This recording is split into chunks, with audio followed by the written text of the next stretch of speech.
Des sujets multiples et variés sont évoqués par les quotidiens ce lundi. Solo s'est intéressé à la grande randonnée politique de PASTEF ce dimanche qui a vu la mobilisation de milliers de militants qui sont venus répondre présents, vêtus tous de blanc pour célébrer les avancées du parti et mobiliser les troupes en vue des échéances électorales à venir. Ousmane Sonko, le leader, était venu. Un accueil en liesse populaire lui a été réservé, qui a fait que finalement, il n'a pas pu participer à la marche en raison de l'immense ferveur de la foule. Le maire de Dakar, Abass Fall, a par la suite déploré un manque de discipline et d'organisation chez certains militants, ce qui a contraint les autorités à rebrousser chemin plutôt que prévu. Ousmane Sonko ne saurait évoluer dans un tel climat d'anarchie, a-t-il laissé entendre, ce qui a fait qu'il a dû partir agacé. Solo titre, Ousmane Sonko agacé a boudé la rencontre.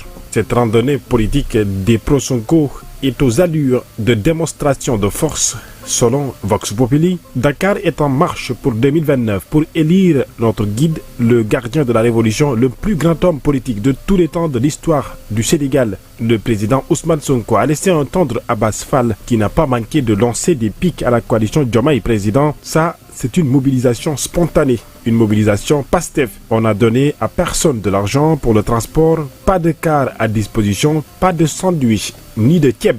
Pour Abass Fall, Ousmane Sonko sera investi le 7 juin. La campagne avant l'heure renchérit enquête parlant des élections locales, surtout du duel PASTEF et la coalition Diomaye président. Cette randonnée est considérée par mes confrères du journal Enquête comme une stratégie d'occupation de terrain et de démonstration populaire assumée. Déjà, pour l'élection présidentielle de 2029, PASTEF investit Ousmane Sonko le 7 juin lors d'un meeting populaire prévu au lendemain du congrès du 6 juin, informe l'info. Parlant de ce congrès de PASTEF.actu s'interroge, Diomaye et Sonko vont-ils s'affronter, puisque selon mes confrères, des voix s'élèvent déjà pour s'interroger sur l'éligibilité de Sonko, à qui on attribue à tort ou à raison 2 mandats, un troisième était banni par les textes du parti. Va-t-on d'ailleurs vers un congrès sans débat ou un report de la messe? Bassirou Diomaye Faye sera-t-il candidat à la candidature pour la présidentielle du parti? En tout cas, nombre de leaders du parti ont déjà montré leur camp. Ils sont avec Ousmane Sonko, celui qu'ils surnomment le guide de la révolution.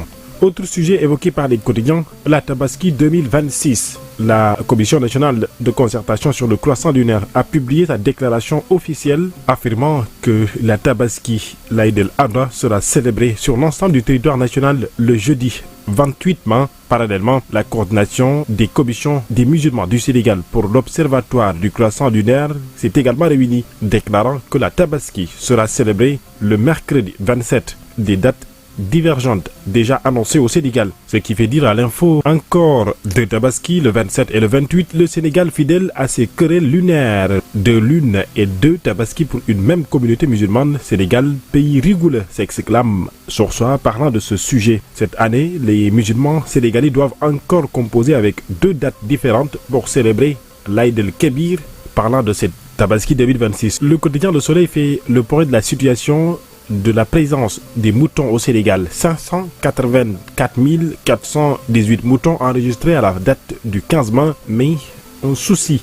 Les éleveurs sont hantés par le vol du bétail. Plus de 1062 têtes emportées en chérie, l'As quotidien. Le journal Libération revient sur l'audition de l'affaire Ndiagasek. Il reconnaît mais soutient n'avoir pas couché avec Ahmadou Lamine Dia. Confronté à Ndiagasek, Ahmadou Lamine Dia, lui, persiste sur les ébats sexuels et les relations amoureuses entre eux. 17 autres personnes visées par des avis de recherche et d'arrestation. Ndiagasek présenté aux juges dans les prochaines heures, informe Libération. En sport.actu parle du tournoi IFO à zone A U20. Féminin, le Sénégal est sacré champion après sa victoire face à la Guinée-Bissau, 3-0. Les Lioncelles championnes invaincues s'exclame record. Le même journal parle de la Ligue 1 sénégalaise à 2 journées de la fin. Teungueth FC s'empare des commandes à Gel au 2e rang. Gorée et Génération Foot y croient toujours. C'est tout pour vos quotidiens. Merci, bonne lecture et bon début de semaine.